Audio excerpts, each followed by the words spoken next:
روزہ ایسی عبادت ہے اللہ کے علاوہ اس کی حقیقت کو بندہ جان نہیں سکتا. دیکھیں نا کہ بندے نے روزہ رکھا ہوا ہے, اب اس کی بھوکا ہے, کسی کو تو نہیں پتا بھوکا ہے. اب دیکھیں میں نماز پڑھ رہا ہوں, سب کو پتا میں نماز پڑھ رہا ہوں, میں ذکر کر رہا ہوں, مثلا میرے ہاتھ میں تسبیح ہے, فرض کر لیں ہر بندہ دیکھنے والا کہے گا اس کے ہاتھ میں تسبیح ہے. روزے میں کیا ہے؟ بھوک. اب دیکھنے والے کو بندہ میرا چہرہ دیکھ کے کہہ سکتا ہے مجھے بھوک لگی ہے, پیاس لگی ہے؟ یہ تو کوئی اللہ جانتا ہے.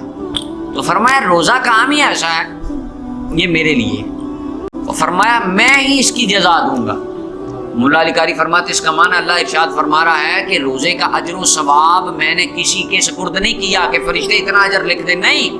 فرمایا میں نے سنبھال کے اس کا ثواب اپنی جناب میں رکھا ہے, قیامت کے دن اپنے حبیب کے غلاموں کو خود عطا فرماؤں. غیر کی طرف میں نے سپرد نہیں کیا, اس کا اجر و ثواب, اس کا اجر اللہ ہی جانتا ہے.